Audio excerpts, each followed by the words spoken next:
Good afternoon. I am happy and very pleased to announce that for the first time in Ohio history, all Ohioans will vote by the same standards. I have with me a directive that I will be issuing to the boards of elections today, setting uniform hours for operations of boards of elections in all 88 counties in the state of Ohio. When I say uniformity, I need to take you back to how things ran in the last presidential election and how they'll run in this presidential election. In the last presidential election in 2008, boards of elections were allowed on their own initiative to send out absentee ballot requests, of which I believe 6 counties chose to do, while 82 counties, voters did not receive those absentee ballot applications. When I became Secretary of State, the principle of uniformity was important to me, and we determined that we would send out absentee ballot applications to all voters in all 88 counties. 6.8 million registered voters will receive these applications, making sure that we have uniformity in our absentee ballot process. In the last presidential election, local boards of elections were allowed to establish their own hours of operations. Counties did that. We had a patchwork of hours and days of operations across the state in the last presidential election. That is how Ohio's system is designed.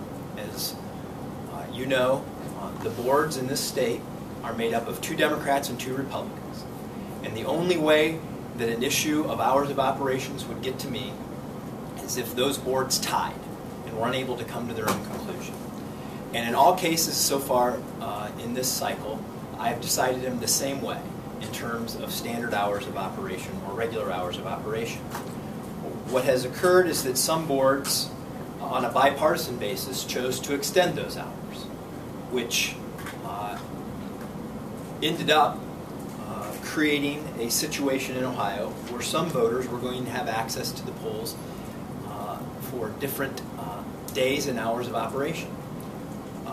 And as I had mentioned in the past, this is something that, frankly, thought was a pretty good point, that we needed to change that we did need to have a standard of uniformity.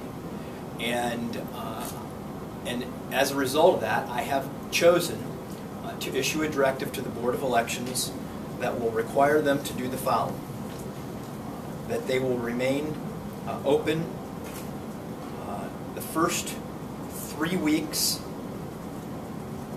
of the election from 8 to 5. They will, on the last 2 weeks before the election, remain open from 8 to 7. There will be a couple of exceptions to that. That would be Tuesday, October the 9th, when they're required by law to be open until 9 p.m. to accept voter registrations. Along the way, there is a holiday for Columbus Day, in which all boards of elections will be closed. And then the final Friday, statutorily, the boards will be closed at 6 p.m. This will create the uniformity across the state, from the smallest to the largest county, where all voters will be treated equally. And I think it's worth noting, as those of you I've talked with along the way have heard me say many times, it is easy to vote in Ohio. You can start voting 35 days in advance from home or in person, by absentee ballot or in person.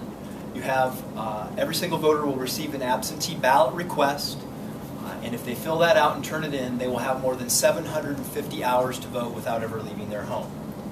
And Ohio's system of elections, now with this announcement, will not only be fair and secure and accessible for all, but they will also be uniform.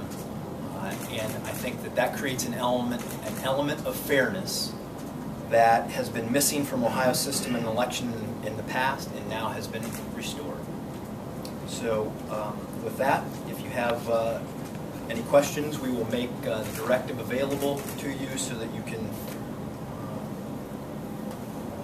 take a look at it for yourself, but we hopefully can put these questions to rest and focus on the candidates and the quality of their ideas and not the process whereby we elect them.